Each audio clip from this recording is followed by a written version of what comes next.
নিজের নিজের নজর নিজের ধন সম্পদ উপর লেগে যেতে পারে, নিজের নজর নিজের ছেলে মেয়ের উপর লেগে যেতে পারে, নিজের নজর নিজের স্ত্রীর উপর লেগে যেতে পারে।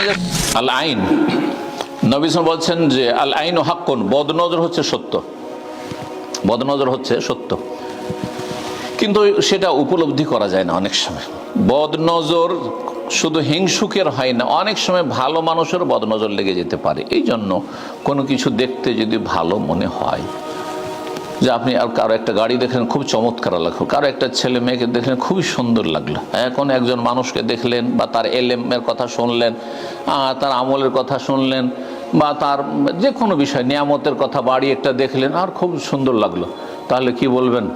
হ্যাঁ, বারাকাল্লাহু ফিকুম, বারাকাল্লাহু ফিকুম, এইভাবে বলবেন।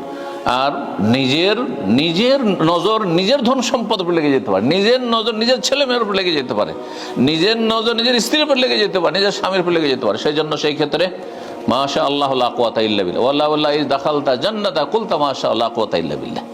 সূরা কাহফে আল্লাহ বলছেন, তুমি যখন তোমার বাগানে ঢুকলে তখন মাশা আল্লাহ লা কুওয়াতা ইল্লা বিল্লাহ। কেন বললেন?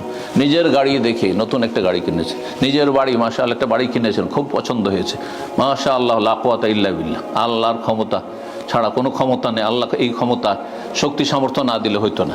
তো যাই হোক, যদি দোয়া দিয়ে দেন সাথে সাথে, তাহলে বদনজর লাগার আশঙ্কা নেই। আর বদনজর থেকে বাঁচতে হলে আপনি ফরজ ওয়াজিবগুলি আদায় করবেন, প্রথম কাজ। কাবিরা গুনাহ থেকে বেঁচে থাকবেন। আর যখন আপনি বাড়ি থেকে বেরোবেন, হ্যাঁ, আর বদনজরের আশঙ্কা আছে, আপনার ছেলেটা দেখতে সুন্দর, আপনার মেয়েটি দেখতে সুন্দর, অথবা আপনার গাড়িটা সুন্দর, আপনি সেখানে আপনি দোয়াগুলি পড়ে নেন, সকাল সন্ধ্যার জিকির আজকারগুলি নিয়মিত পড়বেন, ইনশাআল্লাহ তাআলা বদনজর থেকে বেঁচে থাকবেন।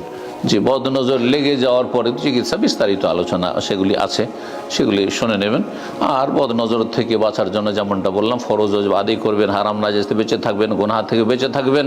আশা করি সেটাই আপনার ডিফেন্সের কাজ করবে। আর তার সাথে আপনার সকাল সন্ধ্যার জিকির আজগারগুলি পড়বেন। আর ছেলে মেয়েদেরকে নিয়ে গেলে হোসাইন এবং হাসান, নবী সাল্লাল্লাহু আলাইহি ওয়াসাল্লামের দুই নাতি, তাদেরকে আশ্রয়ে রাখতেন নবী সাল্লাল্লাহু আলাইহি ওয়াসাল্লাম। ওয়ুযুকুমা বিকালিমাতিল্লাহি তাম্মা মিন কুল্লি শাইতানি ওয়া মিন কুল্লি আইনিল লাম্মা, এই দোয়াটি এক বচন করে বলতে পারেন, অথবা আর যে কোনোভাবে বলেন, অসুবিধা নেই। নিজের ক্ষেত্রে আউযু বিকালিমাতিল্লাহি তাম্মা মিন কুল্লি শাইতানি ওয়া মিন কুল্লি আইনিল লাম্মা, এইভাবে পড়ে নেবেন। বারাকাল্লাহু ফিক।